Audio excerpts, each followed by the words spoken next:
Distinguished guests, HODs, faculties, delegates, ladies and gentlemen, a delightful morning to all gathered here. Before we commence, allow me to emphasize a few guidelines for the duration of the conference. All devices should be set to silent mode. Kindly maintain decorum of the hall. We kindly request refraining from applauding after the prayer. Today is not just about an event. It's an ode to our shared human connections and our collective pursuit of something greater. It's a day for engaging our intellects, venturing into uncharted territories, sharing groundbreaking ideas, and departing enriched with profound insights. In an era of progressing towards artificial intelligence and data science, it's imperative to deliberate on their impact and continuously stay ahead of the curve. With that, on behalf of Jane Dean to be University, Center for Management Studies, I, Mansi Wilkinson, Assistant Professor at CMS, extend a warm welcome to all of you to the esteemed second edition of the two-day International Conference 2023.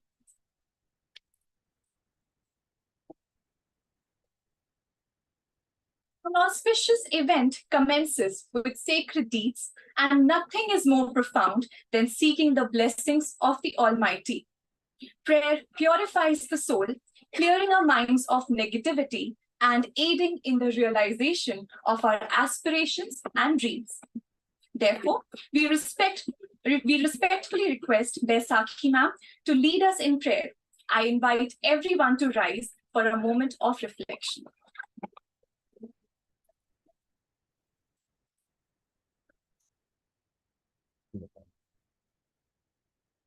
Shri Gurubhyo Namaha Hari Om.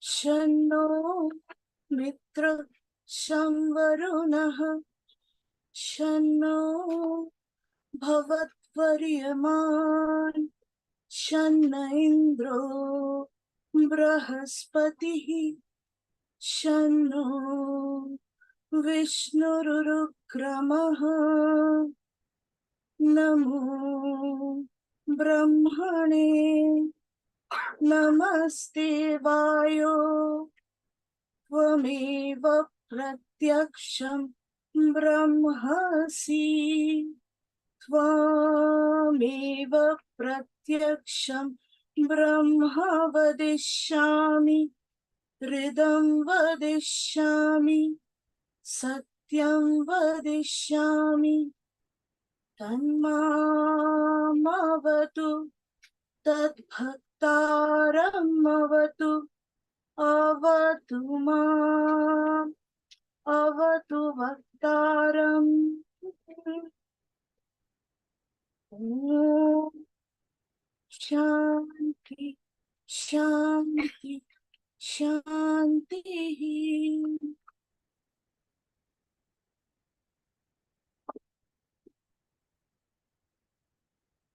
Thank you, Baisakhi ma'am, for this soulful reflection. We all live relying on rays of hope and seek a positive beam of light both within ourselves and in the world around us. Our tradition guides us to commence each day by illuminating a lamp to symbolize this light and fervor. In keeping with this tradition, we kindly ask the esteemed dignitaries to participate in the lamp lighting ceremony.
Thank you, dignitaries.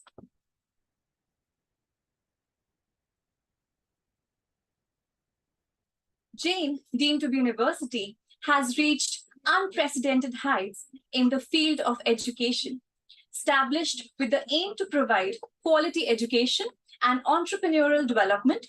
It has a culturally vibrant campus and has contributed to the rich academic traditions of the university. Jain, deemed to be university, has received the 68th rank by the NIRF, National Institutional Ranking Framework. It has been awarded a grade of A++ with a 3.71 CGPA from NAC, National Assessment and Accreditation Council of India. It has also received accreditation from the NBA, National Board of Accreditation, and is certified by ISO for quality management by TUV Nord. It is also a member of the Associations of Universities of Asia and the Pacific. Jain, deemed to be university, has also been awarded 5 stars in the Young University category in Karnataka by KSURF iCare ratings. Among our many accomplishments, hosting Khelo India in 2021 and emerging as the overall champions distinctly showcase our impact and excellence. Additionally, we had the honor of hosting the vibrant AIU Cultural Fest Jain Utsav in 2022, highlighting our diverse campus spirit. Adding to our achievements, we proudly secured the position of second runners-up in Khelo India 2023. Jain, deemed to be university, has been recognized as the 5th ranked among India's top general private universities in the esteemed India Today's Best Universities of 2023.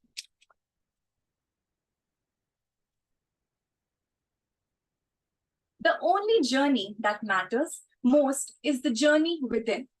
A journey filled with opportunities and dreams is the journey of a student from Jain, deemed to be university, Center for Management Studies.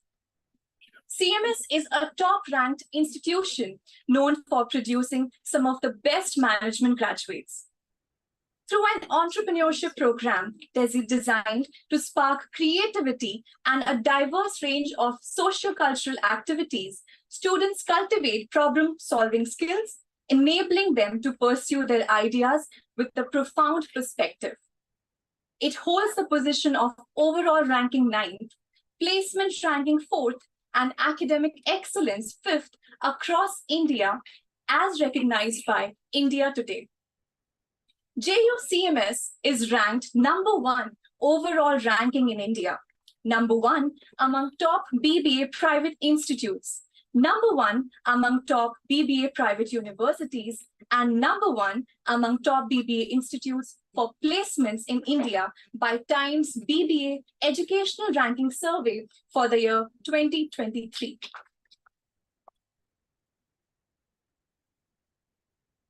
Every student, every teacher, every wall becomes a preacher. Every step, every effort, without depending on others, we believe that words are words, promises are promises, explanations are explanations, but only performance is reality. The best way to predict the future is to create it. Sustainable development stands as a crucial asset for businesses, offering strategic advantages. The pivotal role of artificial intelligence in tackling sustainability challenges cannot be overstated. It empowers companies to make responsible decisions and achieve sustainability targets. Today marks an exciting opportunity as we open our doors to prospective authors, inviting them to submit their original research papers and case studies for the presentations at the conference. In this two-day event, we will have the privilege of hearing from knowledgeable and driven experts who will contribute to shaping discussions on technology, sustainability, business management, analysis, and various other pertinent topics. Their insights and ambition will enrich the conversation, offering diverse perspectives and valuable expertise. Ladies and gentlemen, we take immense pride as we introduce the second edition of two-day international conference on artificial intelligence towards fostering sustainable development in business.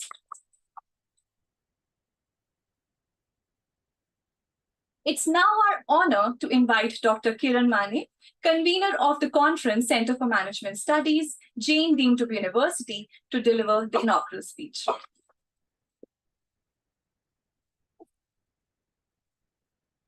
A very good morning to all the dignitaries, HODs, faculty members, participants, both online and offline. Greetings and a warm welcome to the commencement of International Conference on Artificial Intelligence towards fostering sustainable development in business. It is a great pleasure and honor that I address you as a convener of this key gathering. Today signifies the inauguration of an event that goes beyond geographical borders, bringing together brilliant minds from across the globe to deliberate on the intersection of artificial intelligence and sustainable development. This conference is not merely of professionals, it is a convergence of ideas and platform to discuss the positive change in business sustainability. Over these 2 days, we will involve ourselves in discussion that are not just about present state of AI, but also instrumental in shaping the sustainable development in business world. We are happy to share with you that we have 135 accepted papers, which will be presented in 18 tracks across various domains in these 2 days. I encourage each one of you to actively participate, share your expertise, and absorb the wealth of knowledge surrounding us. Let our thoughts not only focus on challenges we face, but also embrace on the opportunities that is surrounding us. Thank you for your attention, and here to the conference filled with inspiration, collaboration, and unparalleled success. May our collective efforts bring together or contribute significant towards the advancement of artificial intelligence and business sustainability. Thank you.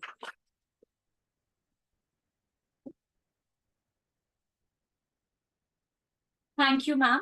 Your contribution in setting a remarkable tone for this conference is truly appreciated. A genuine leader is not a searcher for consensus, but a molder of consensus. It's hard to imagine any skill more valuable than the ability to captivate, engage, and move someone to action with nothing but your words.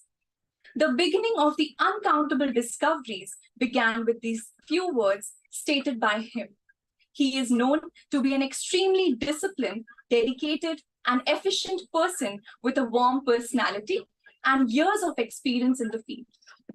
We, as part of the CMS family, always look up to him as our pillar of strength and a man of honor, the Pro-Vice Chancellor of Jain Dean Tube University and our beloved Director of CMS, Dr. Dinesh Neelkant. We now extend a warm welcome to our esteemed Pro-Vice Chancellor and Director to grace us with his address. Thank you so much for that wonderful introduction. Okay. Good morning and respected VC Sir, Dr. Raj Singh, Dr. Joseph Lincoln, faculty members and my dear students, participants from other colleges. First of all, let me appreciate the efforts of the entire organizing committee for putting such a wonderful event in a short span of time. Thank you very much for that. We appreciate your efforts. The second thing is that the topic artificial intelligence, and I was just thinking that what I'm going to speak. And then it was written on the screen AI. And I was just trying to look into what are the full forms we can give to AI. So let us try to do the brainstorming. And AI that is always intelligent, okay, ahead of I, okay, because then your eye will look very small, okay, and because the level and the expertise of artificial intelligence is so high that it will show you your place where you are, and therefore you understand that what is your eye. And then always in the lines of saying that I am going to teach you continuously. So that is the full form. But then one thought came to my mind, which I want to share with you. Of course, not very technology based, but then I thought that this is important, that most of the people are victims of certain fears. So maybe you're having a fear of anxiety, you're having fear of heights, you're having fear of exams, you're having fear of losing somebody, you're having fear of mandatory regulatory bodies, you may have fear of anything for that matter. And then there is a fear of artificial intelligence. Because everybody is thinking that what is going to happen? Nothing is going to happen. In 80s, computers came in. At that point of time, people said people will lose their jobs and all that. Nothing happened. In fact, it increased. In 90s, mobile came and you see the revolution, and today you carry the entire world in your pocket. So whenever technology has come, technology has always given us. So let us first remove the fear of artificial intelligence is going to take my job. So 95% of the people are succumbed to the fears, and only 5% of them face it. And those who face it, they are successful. So let us try to look at it at the 5% and see that how best I can face it and how can I be creative. And that can make a difference, and where you find that you can use artificial intelligence for the best of the best purposes, like improving your efficiency, optimizing it. You can see that your efficiency increases. You can see your resources have been put to better use. So many things artificial intelligence can do for us. So can we do that? And can we be better than that? Always I have told teachers that whenever you go to ChatGPT and ask for a certain question, when the answer comes in, look at the ChatGPT answer and try to see that if you can do something better than that. So if you can do better than that, then the student community is going to look at you and say that, yes, it is something different. The water presence of energy can do, technology can't. So that is 100% sure. All your AI, anything is, first is the human into it. So you have to understand that So you have created it. And artificial intelligence is being created by you. Now artificial intelligence is creating artificial intelligence. And this is going on. Anyway, today we are going to learn a lot of how artificial intelligence can help businesses to grow. And this will be a lesson for us. And in fact, it will be nice if the students can read these papers and understand that what can we learn out of this. So anyway, thanks for calling me. Thank you very much.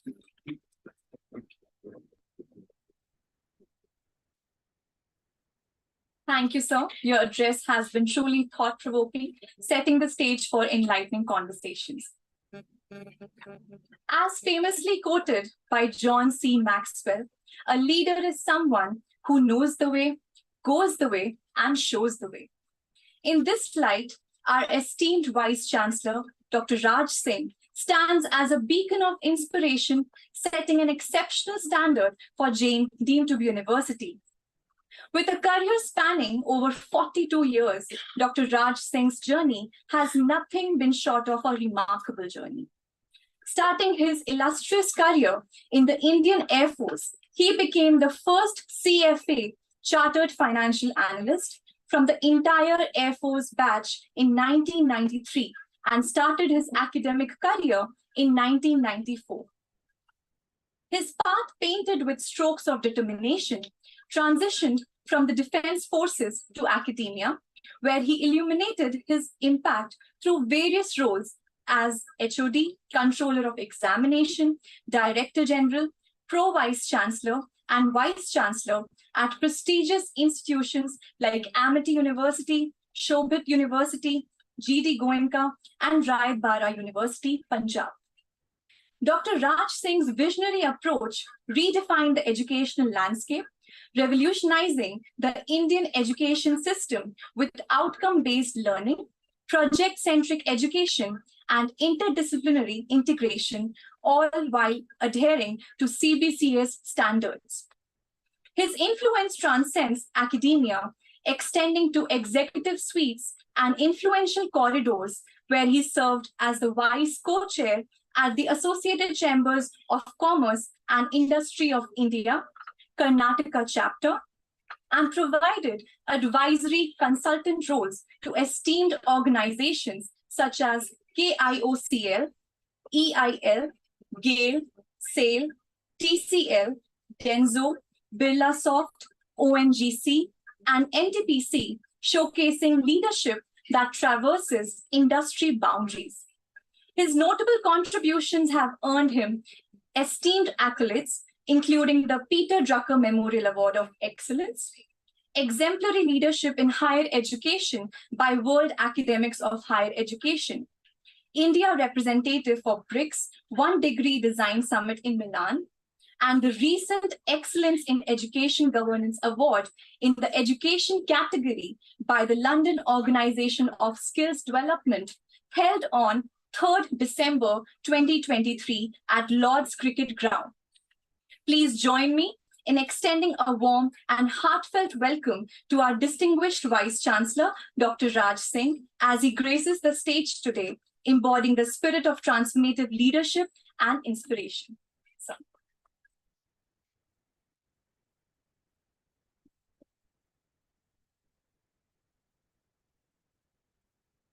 Thank you, ma'am. It's nice hearing this introduction.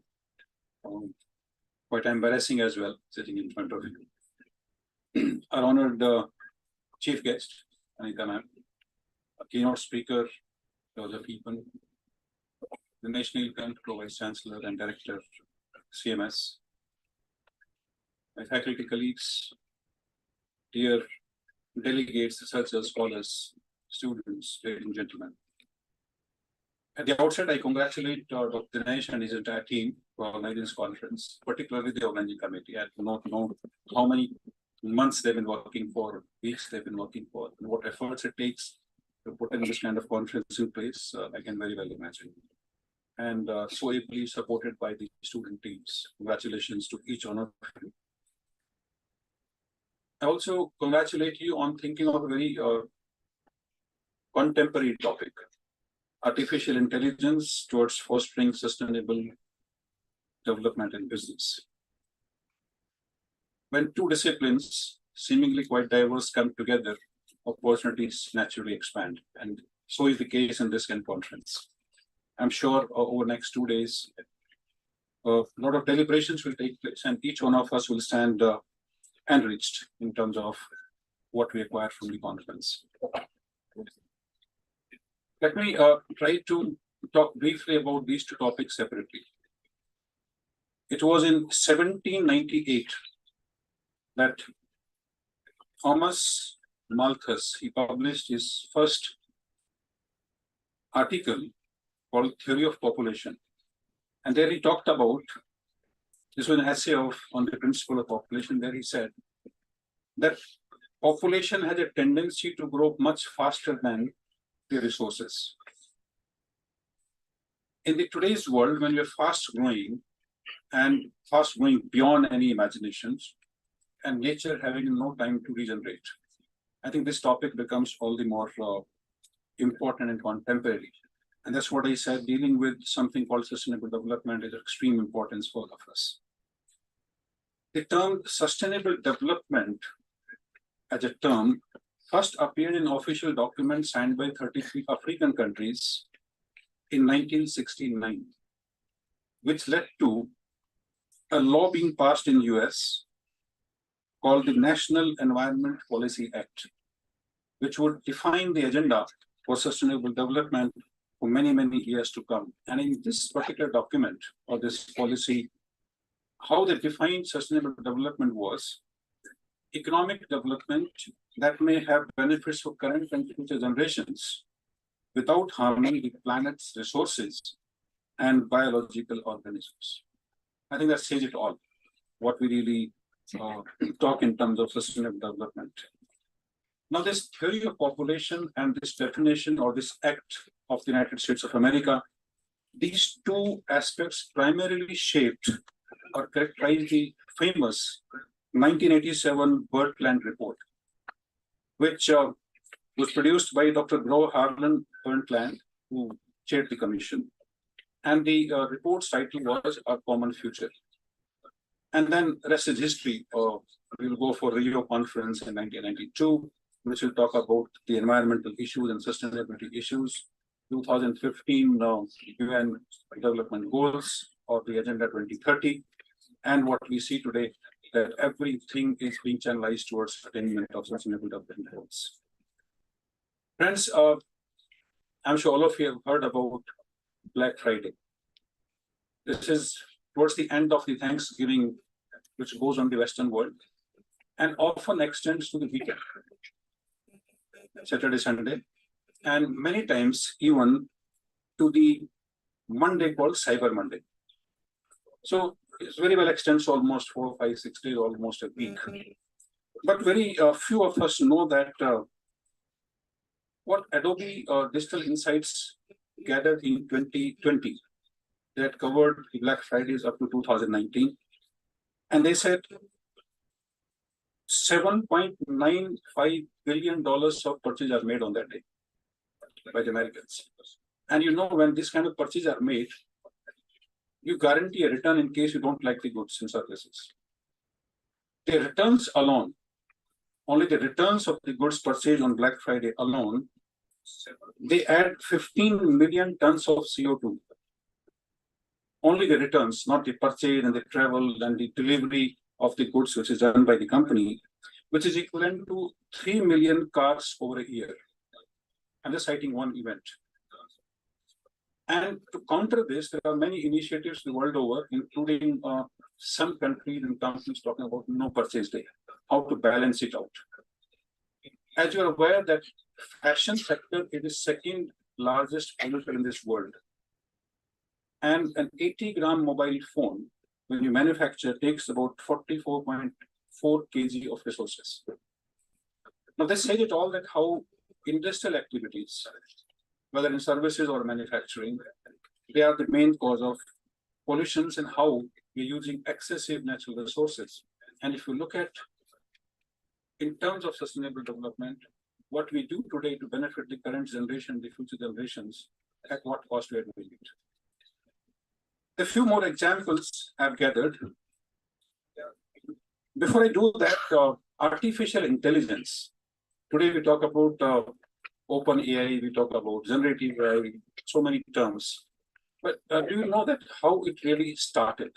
I was talking to George before we came in that whenever a revolutionary concept is developed, it takes years and decades and sometimes centuries to evolve the thought process. Just to give you an idea, first time the word was termed as automaton. Automaton is a Greek word which means doing things on their own will, something which is not controlled by human intervention. This happened in 400 BC. And in then 1495, Leonardo da Vinci created another automaton. 1921, for the first time, the word robo was used. It was coined by Alan Turing in 1950, and which is now used as Turing test in the computer science and IT. 1950, for the first time it came. So actual work on AI happened in the 20th century, beginning from 1921. But what we see AI today started in 1950 onwards. And then, of course, a lot of other terms like deep learning, deep blue, ELJA, the automatic direction it takes, Sophia, the cloned kind of machine we had. All this happened subsequently, and today we have reached open AI, which is creating revolutions across the globe. Artificial intelligence can be legitimately called as such an ally, without which sustainable development seems to be impossible. They work so closely, these two disciplines work so closely, not only in terms of design, but also in terms of executing, advising, and planning the future we want for this globe. At every stage, artificial intelligence has a role to play, and how we can use resources more sustainably, how we can manage the waste we generate on a daily basis, among many, many other research. You must have read the story of Lufthansa. A beautiful ad is going on these days, that how they're making the journey of passengers comfortable using artificial intelligence. It not only helps you in passenger management, ticketing, and the prediction of traffic at different points during the year, it also helps you to the last detail that depending on the number of passengers on a particular route, which aircraft should be assigned, which leads to minimizing of cost in terms of paying to the airport authorities or rentals, in terms of consuming less fuel, and perhaps contributing towards environment in terms of carbon credits which they get. Air India recently, as late as 10th of November, it became the first airline in the world to deploy something called the generative AI virtual agent called Maharaja, which will handle 6,000 queries every day. It's happened this month. And then many other airlines, of course, are using AI in different ways. I had the opportunity of visiting one of the most sophisticated labs on robotics, Bristol Robotics Lab. It's managed by University of West England and Bristol University together, funded by European Union, working for defense services there. And then I came across a lab which is talking about assisted homes, wherein using robotics and artificial intelligence, a robo is there as a companion of elderly couple. So if you go and ring the bell, the robo comes and opens the door, greets you through face recognition, a male or female. Good evening, ma'am. Good evening, sir. Kind of that, greetings it communicates. It is connected to the chip in the body of the elderly couple who are not keeping well. And if some complications develop, this robo communicates to the hospital in real time, and the medical assistant comes in.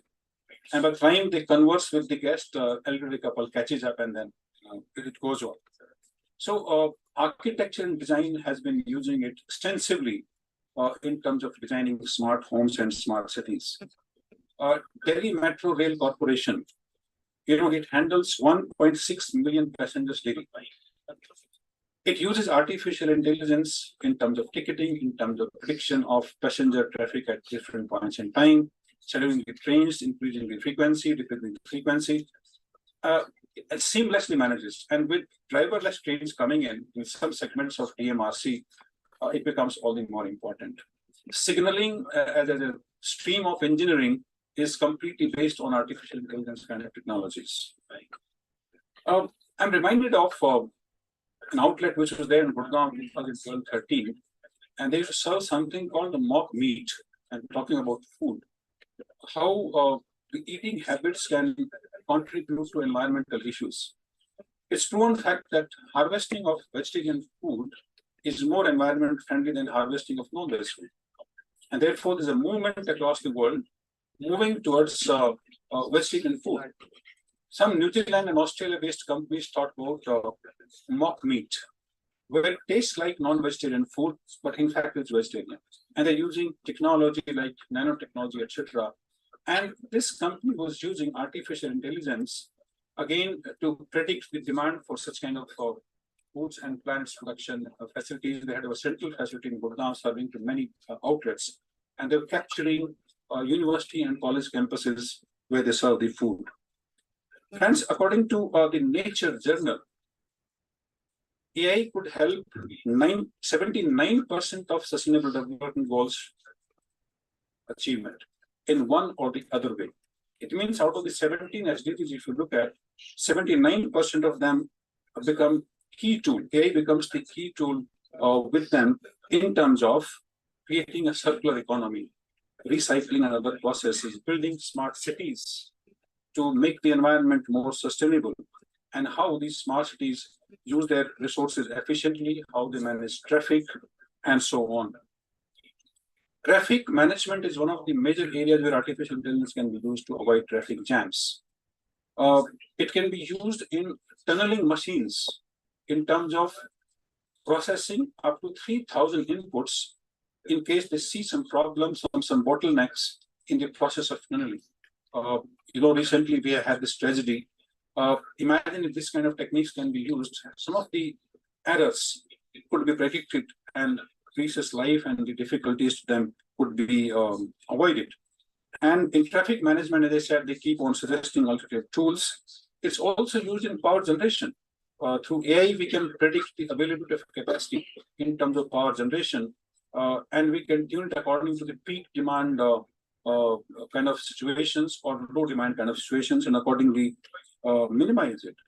Agriculture can be used in terms of sensing through sensors the humidity, the temperature, the moisture in the soil structure, and drones have helped in a great way, because drones, with drones, which are very inexpensive, you don't depend on the satellite kind of pictures being sent to the farmers, and thus revolutionizing agriculture at the minimal cost. Agriculture, another sector which is one of the top 10 polluters in the world, could also make use of this. There are many other examples in the industrial sector where artificial intelligence can be used, which I'm sure the speakers and the researchers during the day will speak. What we have done in terms of our contribution at JNDM to the university towards contributing to sustainable development goals, which is also now becoming a part of the accreditation process from next year onwards. A separate criteria has been added with substantial weightage in terms of universities and institutions contributing towards attainment of SDGs or the 2030 agenda.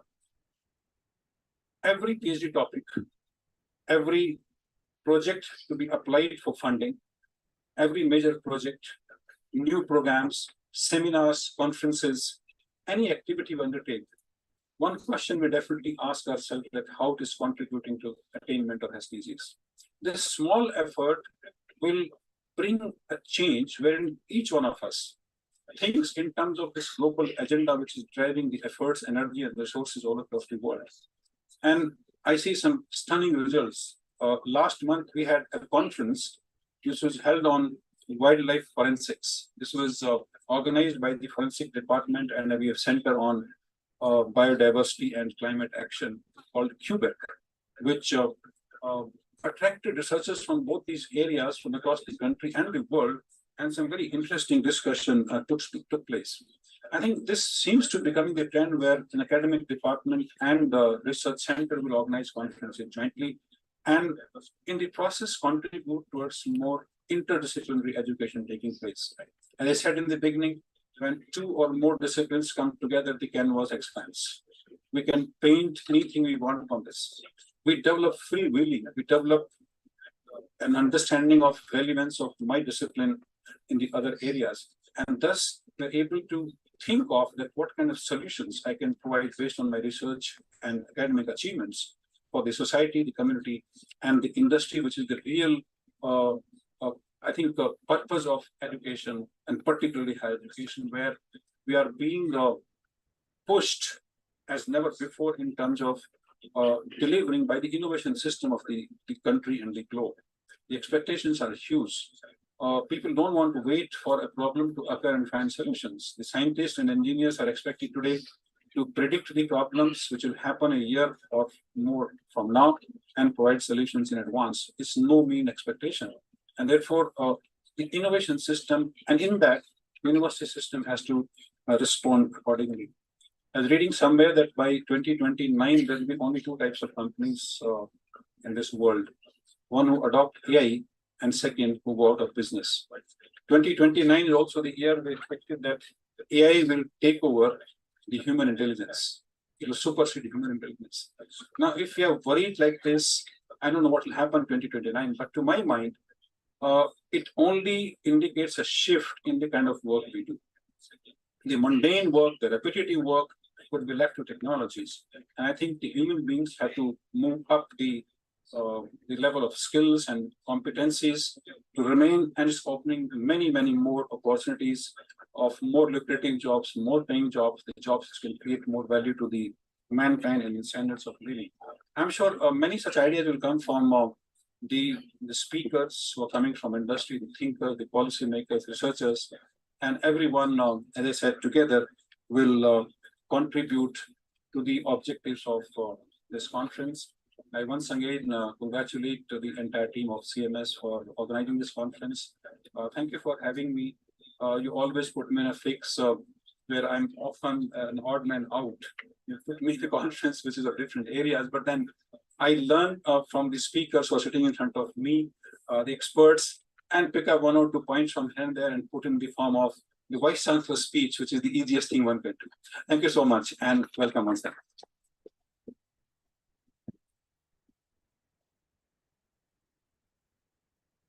Thank you, sir. We extend our sincere gratitude for your wisdom. Ladies and gentlemen, building upon the impactful insights shared by our respected Vice Chancellor, we are honored to introduce our esteemed chief guest for today's event. We extend our heartfelt gratitude for gracing us with your presence, ma'am. Ms. Anita George is the Vice President for Salinas Center of Excellence in India and serves as the country leader for Salinas, renowned for its process mining and execution management technology. She embarked on her illustrious career with the ITC Group, excelling within the Information Systems Division before joining Oracle Corporation. Over a span of 25 years at Oracle, she made significant contributions across consulting, product development, and customer support. Notably, Ms. Anita George established an ERP cloud practice, growing her team from 20 to over 500 experts across multiple locations in India and the Philippines. Her dedication to innovation and delivery excellence culminated in the development of automation tools for transitioning on-premise customers to the cloud platform. An alumna of St. Joseph's College, Bangalore, and the National Institute of Technology, Trichy, her profound expertise in process optimization stems from her commitment to enhancing efficiency post-cloud migration. Her keen interest in measuring process improvements after transitioning from on-premise ERP to cloud ERP solidifies her authority in this field. Please join me in extending a warm welcome to Ms. Anita Scaria George, a distinguished leader in the realm of technology and process optimization. Now, I kindly invite the Honorable Pro Vice Chancellor of Jain Dean Tube University and Director of CMS, Dr. Dinesh Neelkant, to present a bouquet to our esteemed guest.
I was very overwhelmed by the introduction given. I'm just very wonderful to be here, and I got to speak Dr. Raj.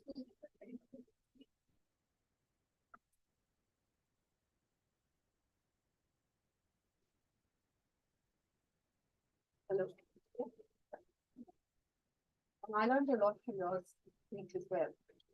Now you spoke about Lufthansa and Lufthansa being able to calculate the carbon emissions for every aircraft and making the choice, for the right aircraft for every flight. Now Lufthansa is a large customer of Celonis and Process Mining, the company I represent today. And while we talk about AI, artificial intelligence, there is nothing artificial about it. It all stems from data, information that has been captured over the years and making the right analysis over this of this information. And this is what results in intelligence. So just like, every child has to come to school, come to college to study, there is the concept of machine learning, where you have to teach a computer or a machine, teach it to learn before there is the birth of artificial intelligence. So learning, intelligence, studying, coming to college will never go out of style. If you believe that ChatGPT is going to take away your jobs, no. ChatGPT does not survive, cannot survive without Wikipedia. The basis of ChatGPT today is Wikipedia. And who creates Wikipedia? It's all of you, all of us have created Wikipedia. So unless we exist, there is no AI. And we create AI, we have to ensure that AI is used for us, by us, to make our lives better, and it does not eliminate us. Okay, so with that, I start off. So today, one of the key problems for any person running a business is that my business should run sustainably. And what do you mean by sustainably? We create the economy, we create something positive, and we don't leave behind anything negative. So what we should only leave behind is footprints, not waste, not carbon emission. So how do we move more towards that? And, the company that I work for, one of our core values is sustainability. And we believe that, we don't need to go to Mars. We need to save the Earth. We need to make the Earth a better place.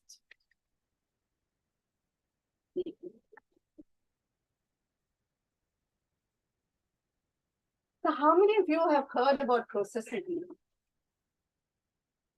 Anyone has heard about data mining? Yes, I see a few hands going up. Okay. Now, process mining is nothing but a subset of data mining. And, for data mining, we look at mining, getting insights from any data. But with process mining, we look at getting insights from process-related data or the information in action. Now, I'll go to, a little bit about, how process mining works. Because, when we talk about artificial intelligence, we need to understand, where this intelligence is coming from. How are we building on this? And this will help you who want to get into research in this area, make the choice to create solutions that will generate artificial intelligence. Okay. Now, process mining itself is relatively new compared to artificial intelligence, started somewhere around 1999, okay, and started with, concept called alpha miner, and then, came into decision mining somewhere around 2005. And 2009 onwards is the first company we started trying to use process mining for commercial purposes, like for business purposes. So there was a company, Intl.Conference-ARTIFICIal and Process Gold. Now, 2012 is when Celonis, 2011 is when Celonis was founded. Okay, and Celonis is a company that I work for. And it's not until 2019 that we saw a uptake of process mining in the business world. Okay, and in 2020, Celonis launched something called the Executive Management System, and by 2020, Celonis had established as a leader in process mining. And this year we've launched the object-centric process mining, which is, again, improvement over the traditional method of case-centric process mining, we call it. Okay, so it's a fairly new, area, and this is growing exponentially. And today, with the impact that process mining can make, we see that over the next couple of years, this market will grow to around 22 billion. Okay, that's what okay.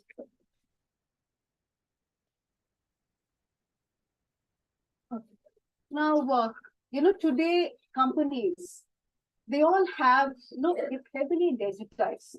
So they have a very, if you look at any large company, they have a very complex digital footprint. Now, you would have heard about ERP systems, maybe, SAP, Oracle. And, what companies have is that they have specialized systems for each area. So for HCM, you would have AWS, SuccessFactors. For ERP, you could have Oracle or an SAP, and for CRM, you have Salesforce. So for each business area, there are specialized applications.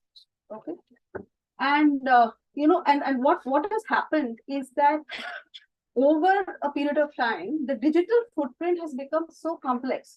So if you look at an end-to-end business process in a company, it runs across multiple systems. Okay, and it is very difficult to get an end-to-end view of how business processes are happening in a business, really.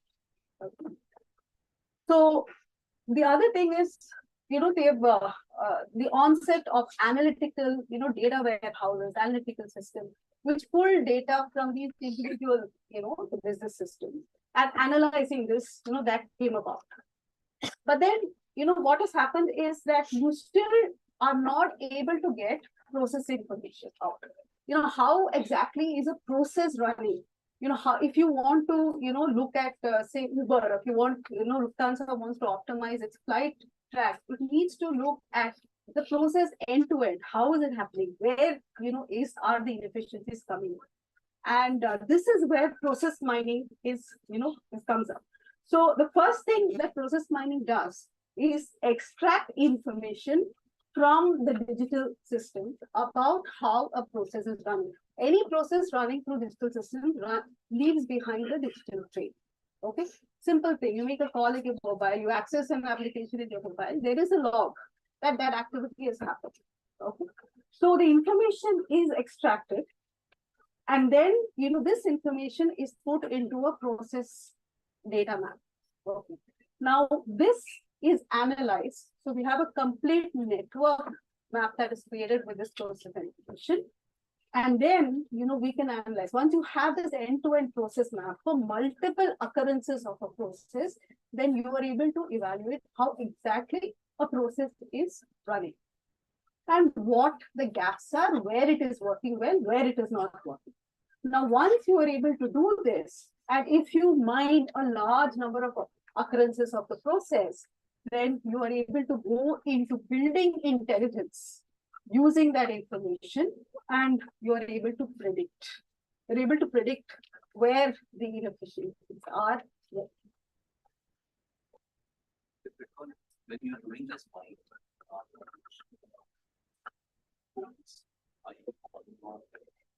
I'll come. Okay. And then, once you find out where the problem is, then you can act on the problem. I'll come to your question. Okay, so it all starts with the event data. So if you look at, say, for instance, an order processing system, there is event data happening. So when the order is placed, at what particular time was it placed, and a lot of information. So the key elements are the event itself, the case ID, activity, and the timestamp. 3 elements: case ID, activity, and timestamp. So these are the key elements that are extracted along with any relevant information that you would want to analyze on. Okay, so for instance, if you look at, say, a pizza delivery process. Simple. So somebody places an order for a pizza. The order is picked up. The order is sent to the kitchen. In the kitchen, they prepare the pizza. It is packed. It's delivered to the delivery people.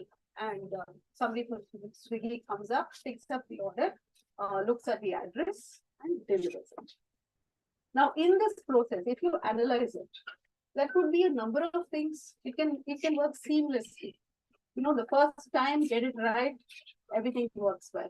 Okay, the order is delivered. Domino's had that 30 minutes delivery, right? Order is delivered within 30 minutes. Now, therefore, if you analyze the process, there could be a number of things that would have gone wrong. First and foremost, the person might not have heard the order wrong. Okay, might not have got the address wrong. So, whatever, there might be some translation error over there. So you get the order, somebody has ordered a vegetarian pizza. You make your order goes for a non-vegetarian pizza, the pizza comes and it gets delivered, there is a problem. So there is a return. Okay.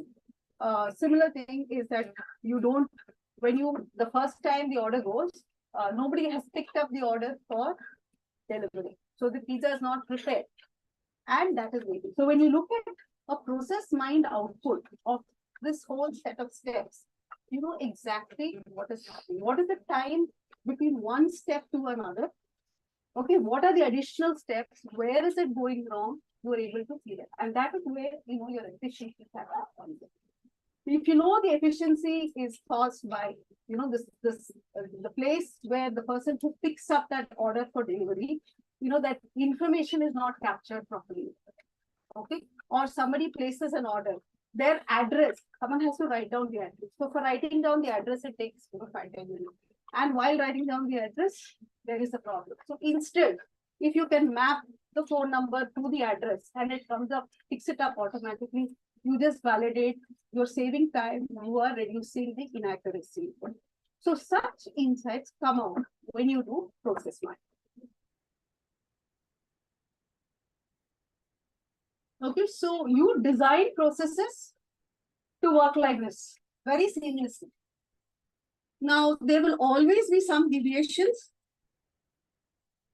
So process owners themselves know that you have to plan for exceptions. And, there will be these exceptions and there will be, the regular exceptions. So even if you look at the business process, there are certain things that I will have to pay tax. So that's an additional step. If it's above a certain value, then it has to go for an additional approval process. That's an additional step. So all that causes branching out of the process. Now, if you look at the way in business, the process reality is that this is what it is. Okay, and the next picture that I'm going to show you is an output of our process mining system. It's pan industry. It's pan industry. Okay, so this is what an actual evaluation of how a order management process runs in an organization runs across 100,000 orders that we've analyzed through the system. This is what the diagram is like.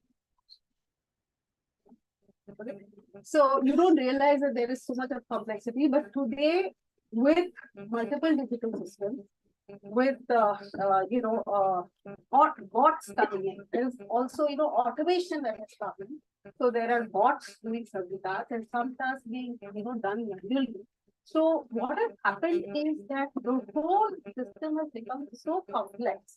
It is difficult for a human to end understand how processes are. Okay, because the complexity has been built into that extent. And this is where, process mining is gaining a lot of interest. Okay, so traditionally understanding processes, we use a lot of post-it notes.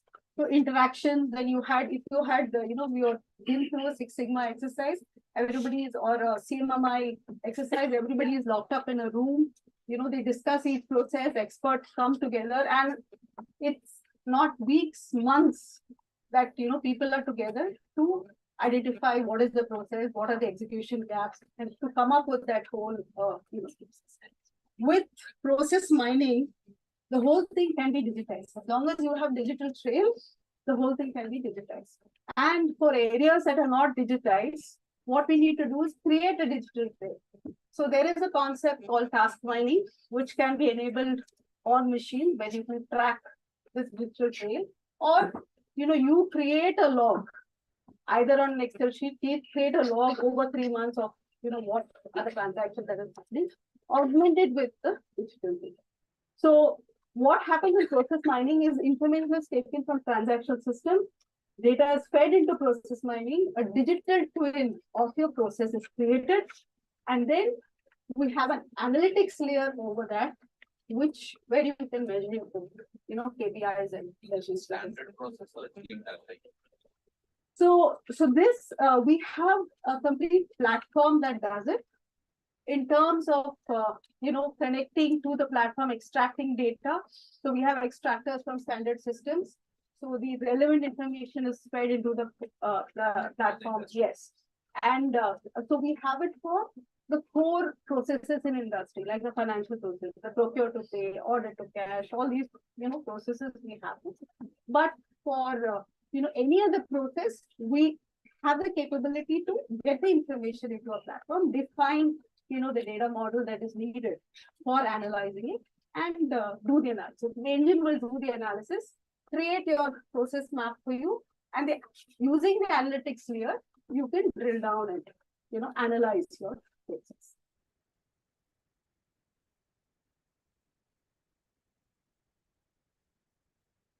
Okay, so this is what your, the output will look like.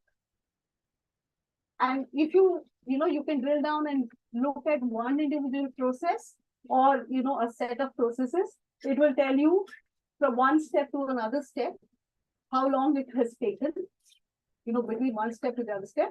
Now, if you look at, say, 100,000, 1 lakh invoices or 1 lakh occurrences of the process, it will tell you how many of those occurrences followed a particular path.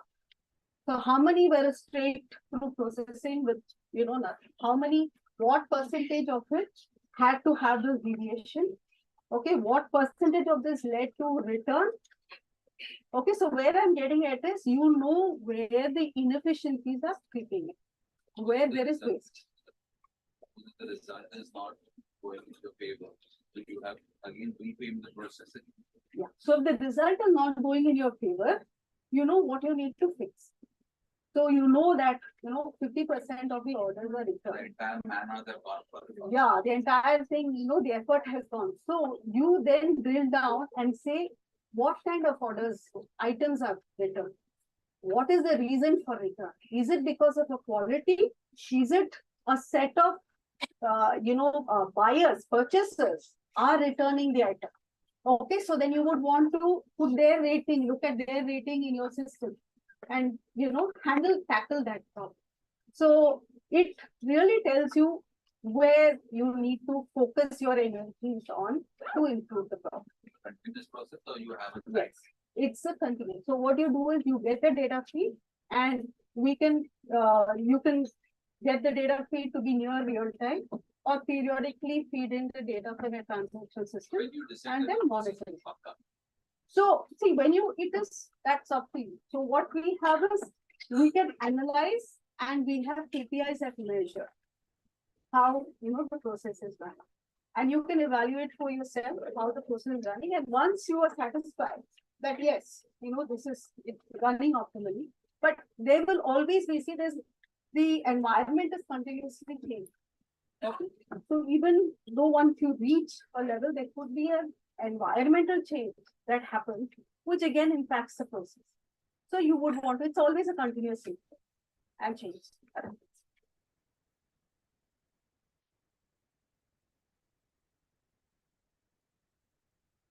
So this is, our what we want to do. We want to make processes work for people, organizations, and the planet. Okay, so I want to tell you a little bit about Celonis. Celonis is a company that was formed in academia. Okay. So there were 3 students from the Technology University of Munich for their master's project. Okay, they were doing it in the Bavarian Broadcasting Corporation. And what was given to them, what was told to them is, our printer scheduling is not working. We have a number of printers. You need to, look at, the information. This is the digital log of these printers. You need to look at this information and tell us what is the solution to optimize it. Now, the printers, they can't talk to the printers. And, so the information is just a whole lot of, digital information. So that's when they came up with, with this paper from Professor Will Wanderlust. He's known as the father of process mining, and he in fact is the chief scientist at Celonis. So they went through his paper, and he had spoke about the concept of process mining. Where you look at this, and what they did is they looked at these printer logs, looked at the case ID activity timestamp, and used Professor Will's algorithm to create a process mining engine. And with this, they were able to resolve this problem, finding out where the inefficiencies are, where it is getting blocked, which printers are not working. We were able to pinpoint all of this. And this is when they said, okay, let us, put this into a commercial application. So they spent, close to 9 years researching, going, they started in one of the founders. He had his apartment. So he started in his apartment. We used to go to all the companies trying to, get some audience. So they, I think, initially tied up with SAP, and the SAP, team, they found it very interesting, this concept. So they took it to a number of SAP customers. So they tied up with SAP, and this whole partnership grew. And in Germany, the company was founded in Germany. A number of SAP customers started using this for improving their processes, because SAP had large volumes of data. And from there, 2019 was the first time they got funding. We got funding, and it was we've received so far about $2.5 billion of it. Okay, so it's very well funded, and today the company is evaluated at about 13 billion. Okay, it's just an evaluation.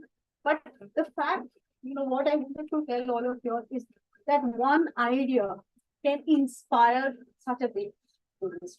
And this is what I would urge, all of the students in the group to look at. That go deep into research and create solutions. So don't just adopt solutions that you see in the market, but create your own. Think about how you can improvise and take it to execution, take it, end to end. Don't start anything with the mindset that I want to sell and I want to, make money and exit. Start with a mindset like Infosys founders did, build such a big organization. That is what our country needs today. Yeah. See, as you see, process intelligence or artificial intelligence, we have government, we have BBMP, Government of India, Government of Karnataka, we have many people. But presentation, as there is the presentation, it is going to solve a lot of problems. Why don't you suggest Government of Karnataka or BBMP to process all their activities so that, all our problems get solved in one go? Absolutely. I think it is very applicable, very applicable. So if you can just give them an proposal. Pay them. The problem that it solved, then government can't bother. Good morning, ma'am. A very nice presentation. I think you impressed all the teachers. So it's ma'am, I have one question. Recently, if at all, you're seeing with Binanca and Sam Friedman's case in terms of cryptocurrency, the same process mining was actually diverted by these companies to cheat investors. Okay, and this has been largely happening across. How does company like Celonis counter this? Because when we are going to talk about technology, people like me, I'm not an engineer, trust me, and our technological acceptance is very slow. And don't you think over a period of time there's a lot of fraudulent practices happening? Yes, So how does there are. Celonis deal with this? Okay, so there are, fraudulent practices. And, one of the things is process mining can actually detect fraudulent practices. Okay, because process mining, it completely throws open the process. So if you look at, a banking transaction, a set of banking transactions, and, you see that money is being moved to tax havens, going through, multiple accounts. Okay, and you can track it. So if you have implemented process mining on that transaction, the banking, transaction thing, you can track such occurrences. The company tracked, but they did not tell the investors. Okay, So that was yeah. the issue. So the thing How I, as a non-company person, will be able to can listen. So see, the first thing is that what Celonis does is that for us, ours is a cloud platform. Okay, and as a cloud platform, we provide the service to, say, the banks. Now, it is the onus of the banks to leverage this information. Okay, and if such a thing has happened, and there is a bank involved, the complaint has to go to the bank so that the regulatory authorities can take action against the bank that this was not looked at. But for the bank, using techniques like process mining, they can detect this. And if the regulatory bodies, today what is happening is regulatory bodies, like, for instance, for startups. Now for startups, unless, some of the startups, they get funding, only they're able to prove that their processes are good. So they, say like BCG uses our product. Okay, BCG and McKinsey use our product to analyze the business process of startups to see whether it is robust and whether, what they're claiming is really happening. Okay, so you can employ this. So as a regulatory body, you can employ this, or you can insist that I want a process mine output of this process, so that it is completely transparent and true. Okay, there's a lot of applications to this. It's a matter of, ensuring that this is taken up and applied. Okay.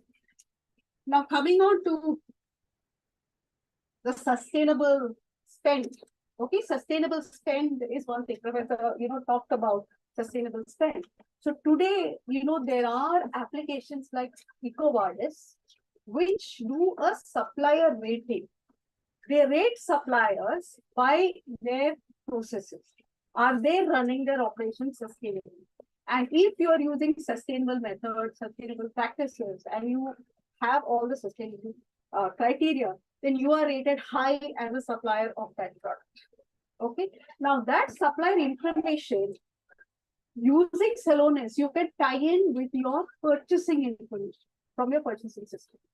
And the supplier rating will come up every time you make a purchase. And in your overall purchasing process, you can evaluate what is the total, sustainability factor that you are incorporating into your purchasing, the entire purchasing process.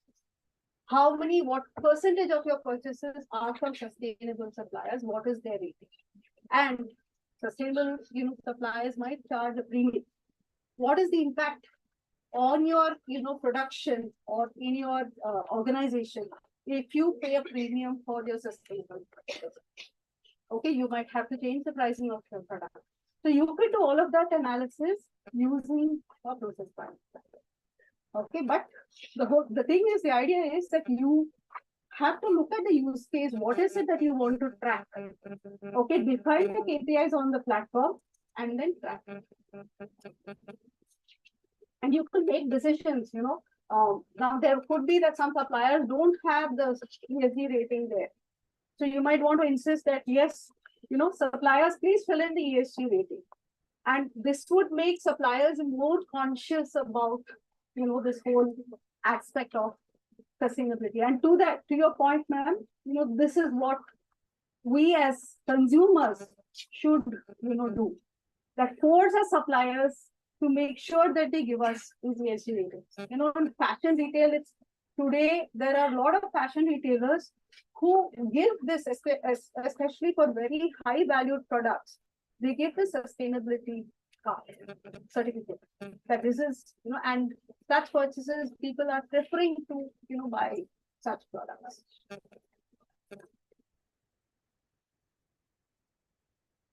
Okay. The other thing is big area is the logistics. So there is, there are products like Climatic, which calculate the carbon emission for every mode of transport. So if it is rail from one point to one point, what is the carbon emission? If it is by road, if it is by air freight, what are the carbon emissions? So you can again integrate this information into your overall logistics decisions. Okay, so when you are making a shipment to a customer, you analyze what is the shipment, the transport mechanism that you're using, and based for that transport mechanism, what is the cost that you're incurring. Okay, today, hotels, especially Taj Group of hotels, they've made a decision that for any perishable, the procurement is going to be within 5-kilometer radius. So if they're buying food items or things that are they're going to use for their cooking, that is all going to be procured within 5-kilometer radius so as to reduce the carbon. Okay. They used to import things like toilet paper and towels and all that. Now these things we're going to use as much locally because we want to reduce the overall carbon footprint. So this, such decisions can be made if the information is available. Okay, and it is the role of process mining, aspect like process mining, and to provide this intelligence. Now I will just show you a demo, and this will make things a lot clearer as to how. Driving sustainability in the supply chain is an increasingly important focus area for organizations to meet ESG targets, and shipping emissions are a significant contributor to their overall environmental footprint. Companies struggle to accurately measure emissions, to know where and why excessive emissions occur, and to take actions to reduce emissions. Celonis helps drive emissions reduction in order management by embedding sustainability in day-to-day operations. Let's meet Jane, the head of order management, who uses Celonis to track her department's performance. She sees the average emissions per order is above target and trending upward. Here, Celonis estimates a reduction potential of 71,000 tons of CO2. Jane directs her process analyst, Lisa, to take a closer look. Based on the transactional data which already exists in the systems, Celonis provides Lisa with a real-time X-ray of the order management process. By default, we're seeing the most common path the process takes. But as we expand, we start to see deviations from the ideal process. Looking at the process variations, Lisa can get a clue as to where emissions may come from. For example, there are higher emissions for orders where the shipping condition is changed, which could be due to rush orders. As Lisa includes every path a sales order could take, we see a spaghetti diagram that shows us the true complexity of how the business runs. Celonis untangles this complexity by diagnosing the who, what, where, and why of these process deviations and automatically prioritizes them by impact.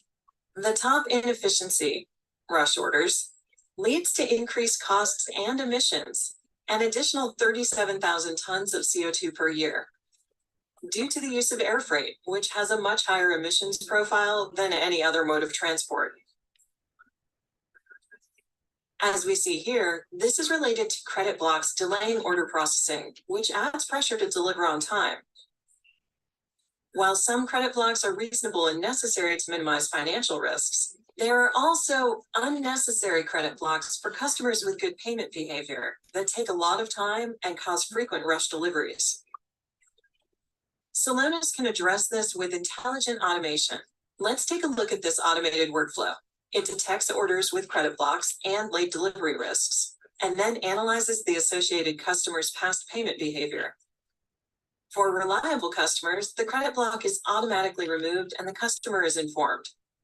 In cases where there is a higher risk, an employee is notified, triggering investigations only when truly necessary. Let's fast forward. Our emissions per sales order rate has dropped from 370 kilograms of CO2 to 290 kilograms of CO2, even below the initial target.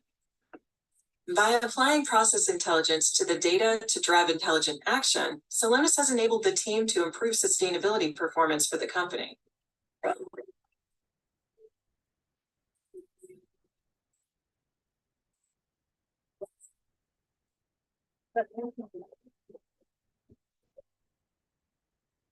Any questions? Yes. No data, no process mining. Yeah. Like, No data, no. like, how do we ensure the data quality and the data genuinity?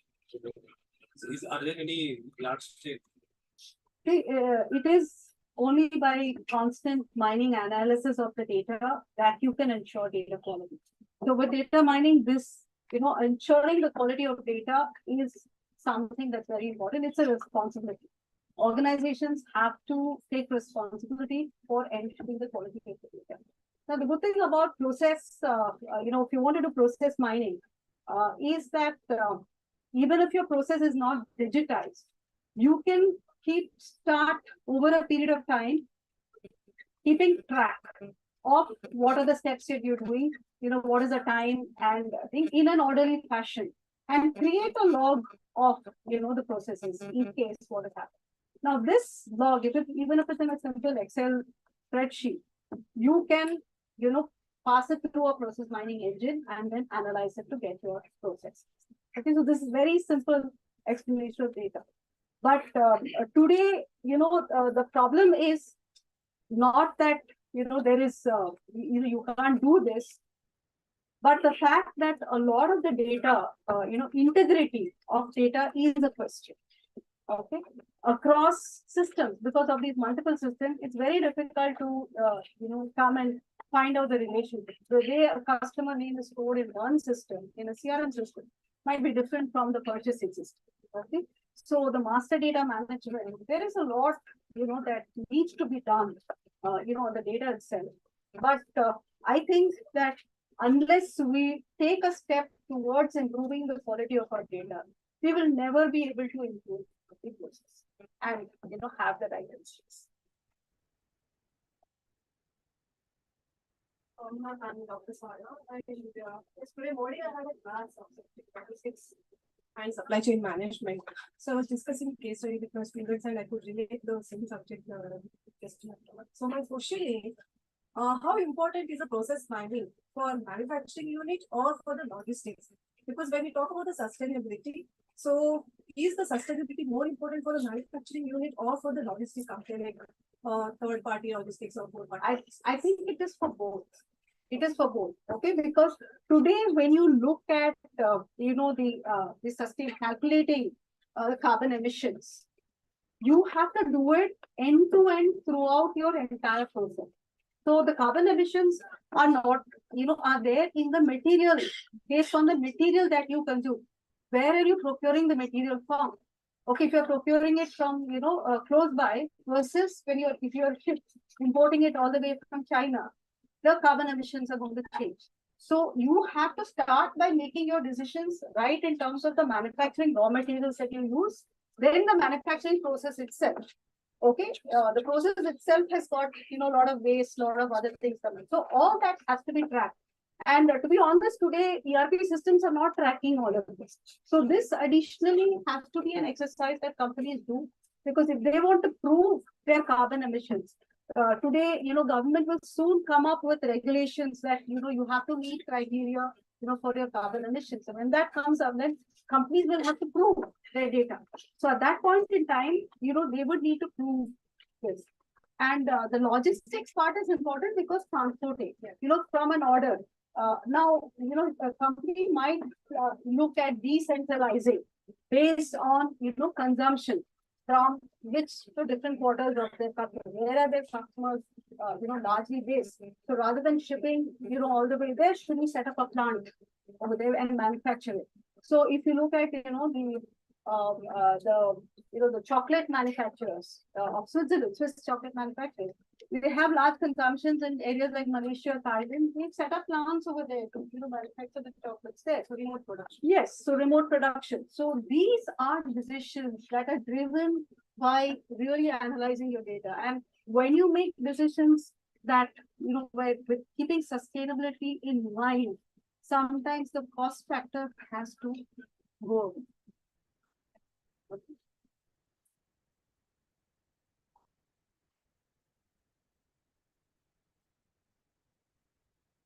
Interesting presentation. I'm Dr. Bhargavi from Media Department. So my question to you is, can user experiences be mapped, and then can production houses come up with more compelling stories? See, user experiences, what we can do is, look at the, the process of a user coming to your website. Okay. And, what they navigate to. Okay. That behavior followed by their buying behavior, and their return behavior. So end to end, their usage. These OTT platforms. Yes, yes. You would need to look at information from these platforms. Then you can analyze it, so certain experiences, is it, if they go through certain multiple number of clicks, or, are they just reviewing, they're not liking any product and just going out, or are they really finding it difficult to buy a product? They check out a product and then, the order process, or, that is not working. So to that detail, you can track, if you're tracking the process. So it will help. So something I think they've not yet experienced. Yes, yes, yes.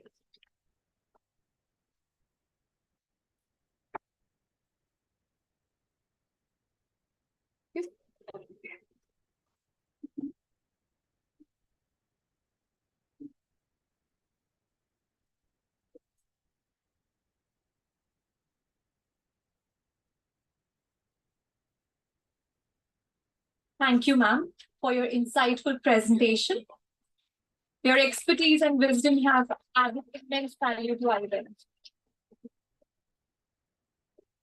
Among us today is an individual who possesses extensive experience and expertise garnered over a career spanning more than 2 decades. Graduating from NIT Calicut in 1992 and completing an executive program at IIM Calcutta in 2013, his proficiency spans diverse domains, including supply chain management, SRM, e-commerce, and trade finance. He possesses expertise in Java, Python, and a spectrum of AI technologies. Mr. Joseph Yepin, currently at the helm of product management and technology at XDN Health, co-founded Human Technologies Private Limited, a swiftly growing AI ML-based company serving a global clientele. Beyond his professional achievements, Mr. Yepin is recognized for his commitment to poverty alleviation through science and technology and social services. For the second day of our 2-day international conference, we are privileged to have Mr. Joseph Yepin share his insights. Please join me in extending a warm welcome to him. I would like to invite our esteemed Vice Chancellor, Dr. Raj Singh, to present a bouquet to our guest as a token of appreciation.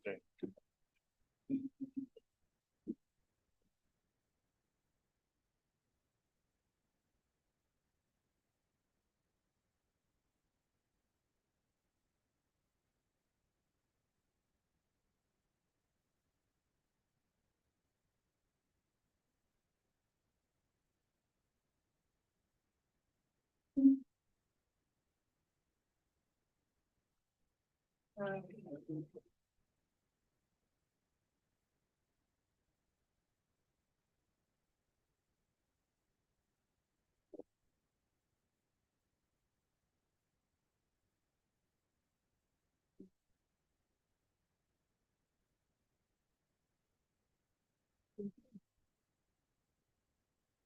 thank you for the kind words, introduction. And first of all, I congratulate Jane Management Studies for organizing such a relevant topic conference. I'm very sure that it is very useful for all the students because getting an introduction or getting not introduction, in depth into the artificial intelligence and the sustainability is very, very relevant topic in today's world. Actually, I currently work for XDN, which is in the healthcare. So I've taken the topic of AI in healthcare, though I have worked in many verticals and multiple areas, including banking and everything, starting with a career in Wipro. I feel today is, I mean, from the past 7 years or so, I'm hands-on with AI. I mean, when the AI came into picture and the ML came into picture, I started learning it because I was in the data technologies from start. So I was very much interested in this area. And if I try to connect AI with sustainability, there is a direct connection, I see. Because what is AI? AI is not out of the blue or out of the blue sky. AI is created out of what is existing. It's all about finding patterns, right, in existing processes or whatever we talk, whatever we write, whatever we email, whatever is there out there in the net. In all this content, how do I find reusable patterns? So it's all about reusability. So we know that sustainability and reusability go hand in hand. So how can we reuse things which are already done, right? Even the ChatGPT, where we go and look for, okay, I use it heavily for programming itself, right? Because it's very good. What they say is when OpenAI trained their content, they never trained the content for programming. It was just a natural outcome because so much of programs are out there in the net because they trained with all the available data. Naturally, the system started working. That is the beauty of the AI. I'm sure that most of the whoever who is from a technology background, they understand the basics of AI.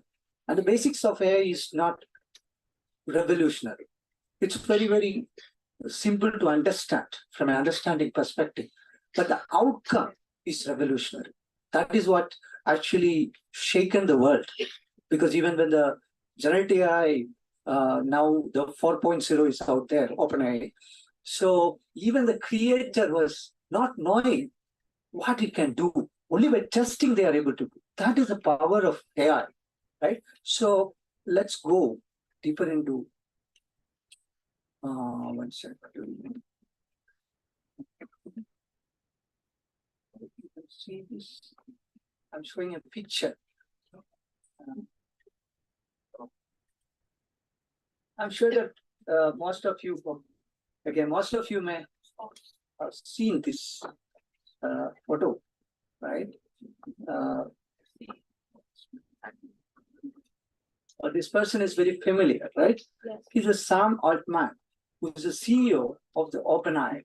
Recently, he was in the news because there was some board meeting where they tried to oust him, and then even the Microsoft, who is having a stake in this company, they came into picture and they reinstated him. But what I'm trying to tell is everybody, I mean, you can switch on the light and only this photo is, okay. Yeah, so it has been observed by almost the entire world, right? This something which is very, business world related input, but it is shaken because so much is the reach of OpenAI in this world. So that shows how AI is penetrating the entire without even we knowing, a lot of things are happening in the background, which is controlled through AI. So today, going deeper into the AI changes in healthcare, I will touch upon what we do in XGN, and also I'll touch upon some of the projects which we have done as the human technology, which I co-founded in 2017, which are related to the AI and the healthcare, right? So one thing I want to state and put into the, my dear students, your mind is, it is practical and it is today, it is not tomorrow. Today AI is working and it is delivering value. So I keep watching about the startups. So these are not projects which are done by us or our company.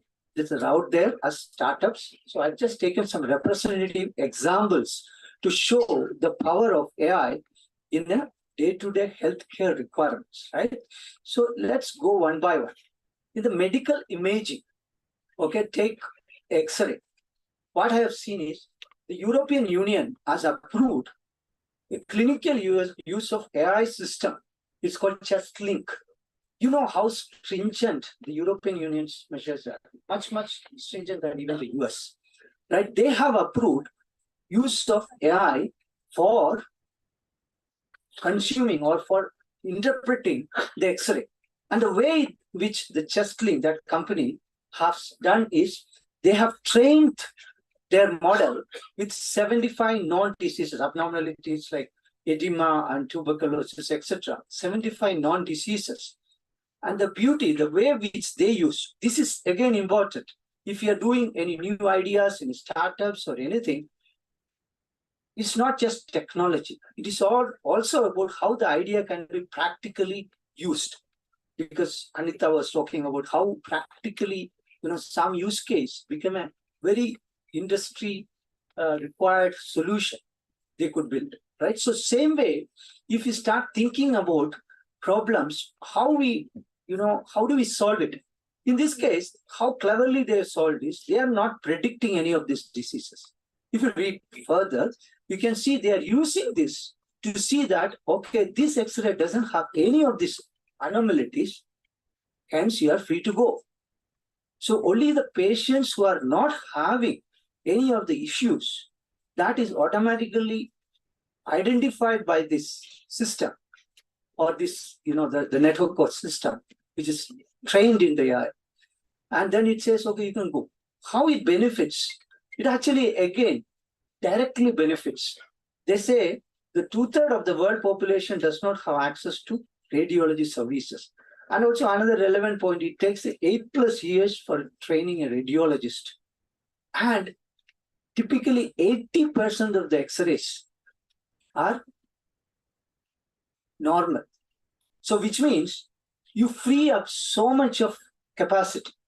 And we know that again directly relates to, how do we increase the productivity or reduce the, usage of available bandwidth. So this is a prime example where in the healthcare, directly, AI is adding value. Or you take there is another startup. These are all, most of them are startups because they're newer ideas, right? It's called neural sleep. This is mainly for people with multiple sclerosis, cerebral palsy, spinal cord injury, etc. And they are not able to walk. Their legs are all right, but the connection between the brain and the legs, muscles, is not there. So what this system does is, it identifies the surroundings and then gives electrical impulses so that the muscle will act. So it is a practical example where the patients are directly used, and it doesn't happen overnight. It's not a one system fits for all. It's trained for each and every individual. But the beauty of the AI, which is implemented typically using machine learning. Again, these days, 7 years back when I started, AI was all about ML, machine learning, because that is how you train, right? But these days, people talk about AI having two kind of practices.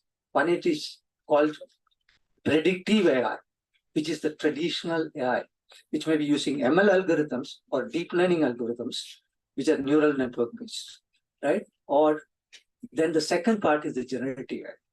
And generative AI, as we know, they are built using LLMs, large language models, right?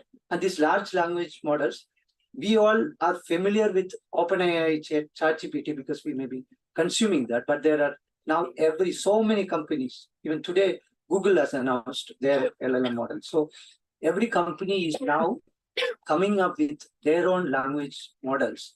And many of them are specific to a certain area, which means they're pre-trained for a very specific area and deep, right?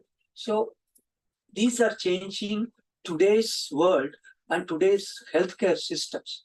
And again, these are all in practice. These are not just theory. There is another problem which we know in hospitals faces. Not only people or patients go to the hospital with diseases, they may acquire new diseases there.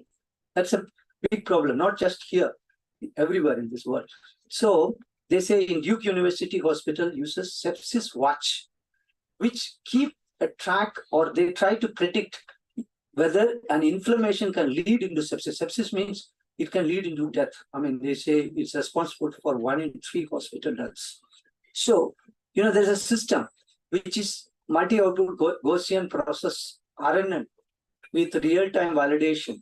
They are using that system, which is again AI-based system, which is trained to identify these cases upfront, so that you don't get into that kind of cases. So there are multiple examples where hospitals are using similar systems for keeping the patients safe.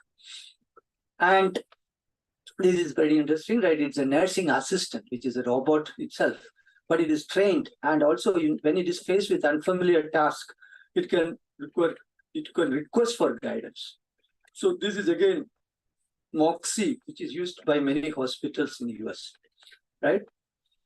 And we know there is after the genome sequencing, etc., the prediction of especially genetic illness become a possibility, right? There are many, even here in India also, there are cases where, or there are hospitals who are offering such services. So one example is there is something called phase 2 Genie is an app from Boston-based FDNA. So what they use is, even with face recognition, using here what is shown is a deep neural network, right? So using that, they can predict so many diseases which can be possibility, right? So this is again trained on so many faces and the diseases, so that it is able to predict. So again, this is practical. And then another thing which we know in healthcare, which takes a huge time, that is drug discovery, is something which takes years together, like 10 years, 12 years, etc. it takes. But we know that during the COVID time itself, we see that many of the vaccines, they could bring it faster because they were using AI technology. So this is an example where MIT has used AI algorithm for identifying antibiotic that can kill a type of bacteria that is responsible for many drug-resistant infections. So this is drug discovery is another area in healthcare where AI is directly impacting. And there was a deep, there was a paper around this which they published where they said, actually, in this discovery, there's no chemical engineering work. So it looks scary. So we initially touched upon AI can eliminate the the jobs, right?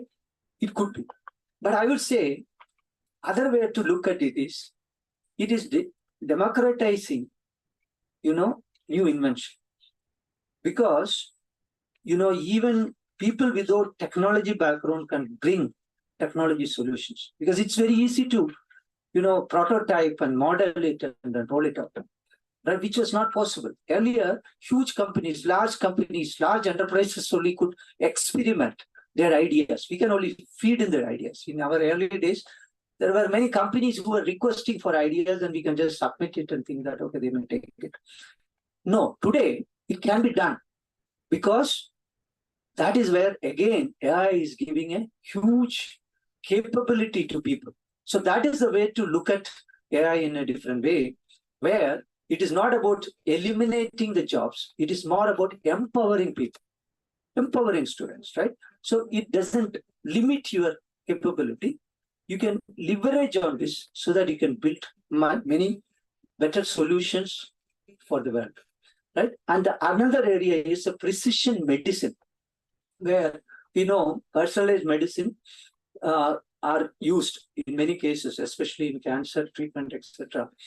And also data from wearable and implantable devices are run through a trained model for precision treatment in patients, right?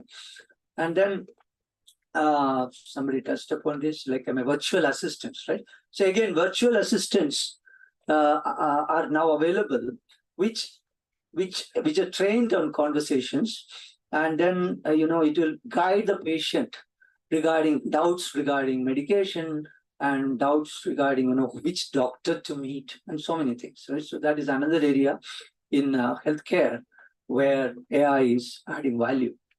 And predictive analytics is another area where huge data is there, right? Data from wearable devices, data from many sensors of a patient can be consumed for assisting the doctors. Okay, so this is actually the area where we are working in next year. That is administrative AI in healthcare. Because if you see hospitals or any of the medical facilities, right, there are many processes which we see, many processes we do not see. There are back-end processes because we go meet a doctor and then, the doctor prescribes it. But from there it starts. The prescription has to be moved into a, text data. And from each visit for the hospitals to monetize it, they'll have to, these days, things are all insurance linked. And actually our clients are in US. So they are 90% or 99% paid by insurance. So the data in the backend has to be properly organized and given to the insurance so that you can make the claim. So these are operations which requires a lot of natural language processing, right? Not a lot of natural language. So we have created models. We have around 13 models which try to predict the patient's different conditions and then build a kind of evidence why certain treatments are done, why certain procedures are done, so that it's all clear, right? And the way we do is we try to fully automate it. We call it STP, straight through processing. So our models will try to predict, whether, all these 13, 16 points. And if it is not able to, and when it is predicting, it also gives a confidence score or a probability of what is the prediction's accuracy. So if the confidence score is low, then it says, okay, it requires a manual intervention. So it goes to a manual person who keep tracking that. But the advantage of AI or machine learning is these things which are done manually, we retrain our models so that it becomes intelligent. So over time, it becomes more and more intelligent, right? So that's how in the back end of or the administrative side of healthcare or the hospitals, we are using in XDM, okay? And generative AI, which is very recent, right? That also is adding a lot of value in the healthcare management. Like earlier I was saying, the notes converted to, or the speeches converted to notes, or from the notes, picking up the right terms and, putting in a structured data.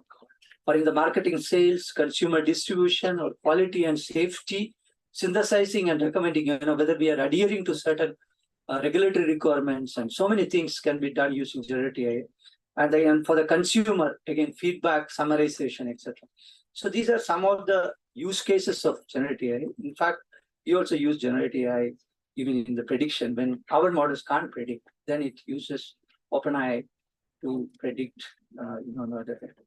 So just giving a going inside of AI, right? I mean, we keep talking about AI, but What does it mean? AI, artificial intelligence means it's building blocks are there below, right? There are machine learning, and then there are major types of machine learning types, like supervised learning are there, and unsupervised learning or clustering algorithms.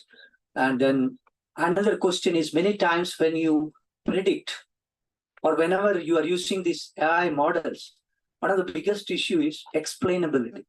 One example I can give you, in a few years back, one of the banks, major banks in the US, has sent a note to several of their customers saying that, okay, we no longer want to serve you.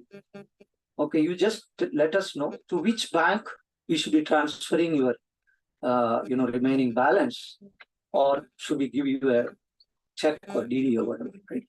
So that request or that letter came to many of the customers of the bank. And then the customers tried calling the customer service asking why. And these support people are saying, we don't know.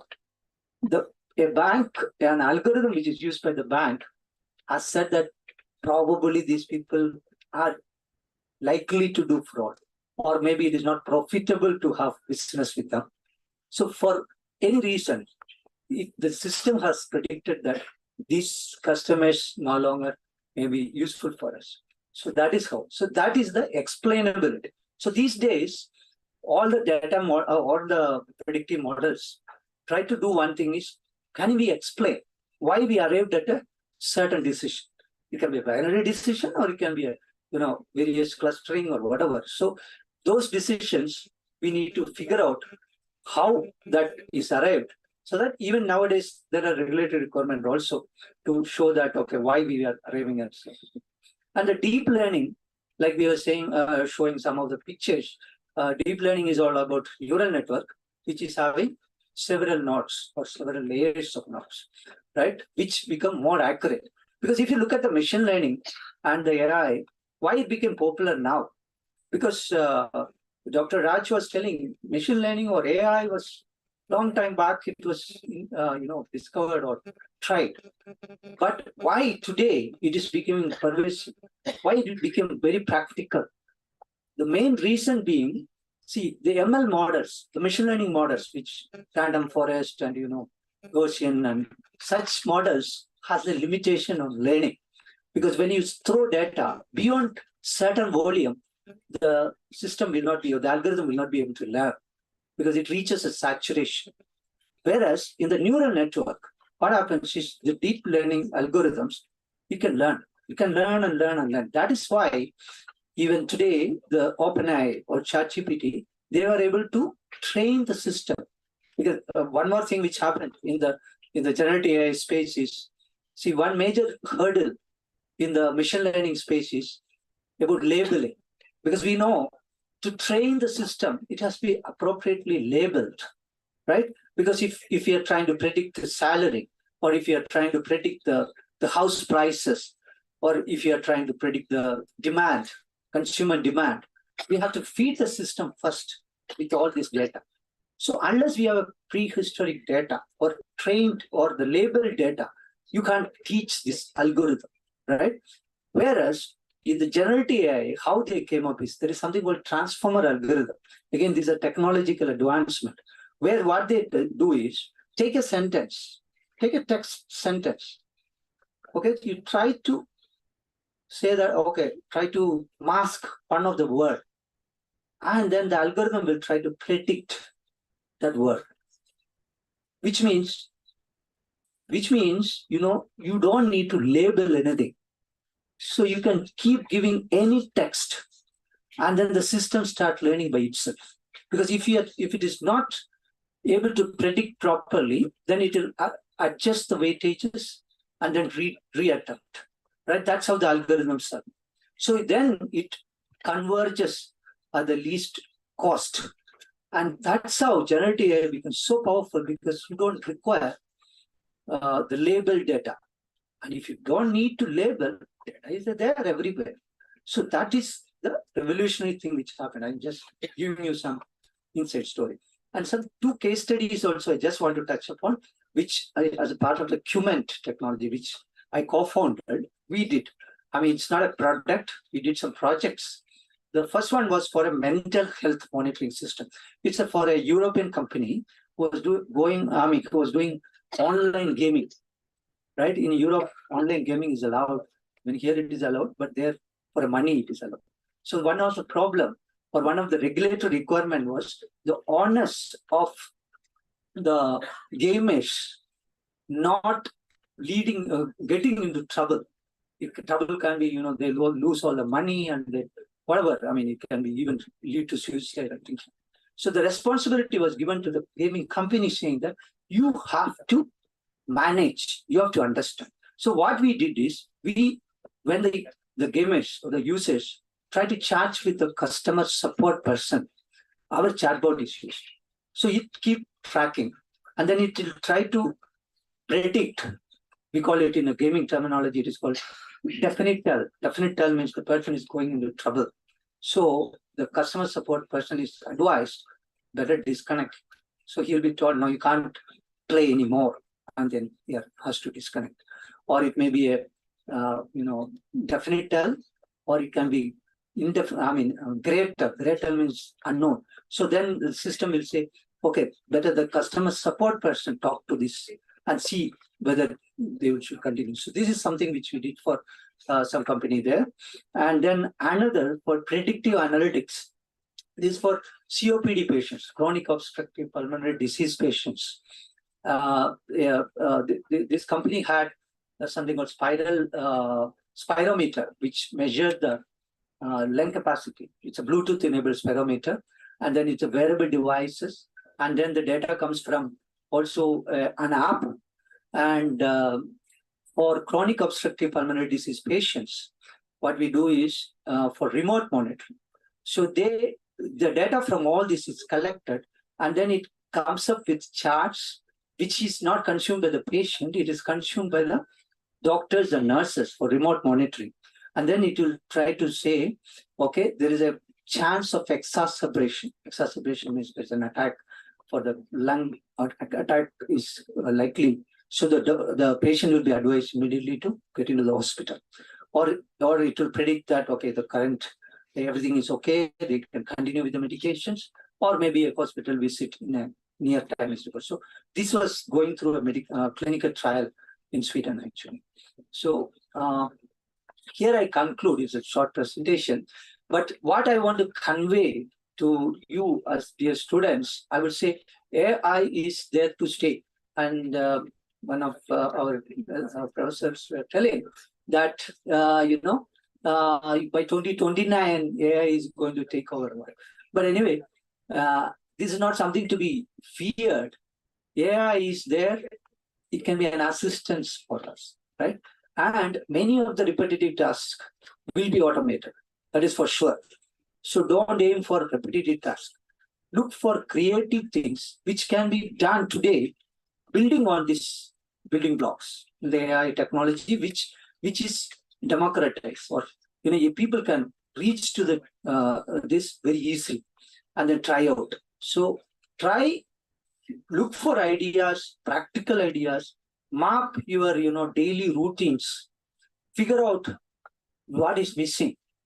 For as a teenager, as a youngster, as a old age people, because the old age community is growing here. So what are the requirements for that? Come up with ideas.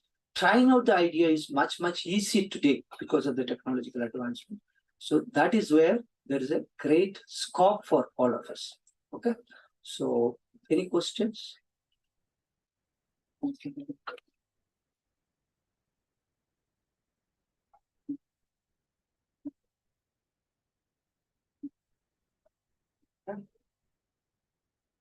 Thank you.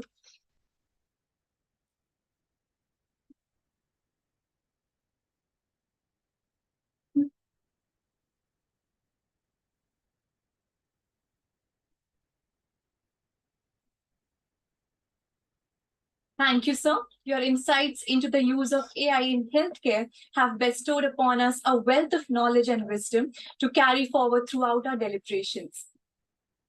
Ladies and gentlemen, as we conclude the inaugural session of the second edition of the two-day international conference, we have an important announcement to share. During the networking tea, we kindly request all attendees to take a moment and review the details of upcoming track presentations. For your convenience, the information will be displayed on the board outside the hall. Additionally, there will be an online session starting at 5 p.m. today. Zoom links for this session have been shared with all of you. The first session will be led by Professor Dr. Pyasa Reddick, focusing on Industry 4.0, artificial intelligence, knowledge capital, and firm productivity. Following that, Professor Dr. Dilip Kumar M. will present on the future of business and technology way forward. Tomorrow, the second day of our conference will commence with online presentations at 9 a.m., followed by the valedictory session. Thank you for your attention, and we wish you the best for all your presentations. We kindly request our esteemed dignitaries to proceed to the reception area for a group photograph. All the participants are kindly requested to proceed to their respective tracks. Thank you.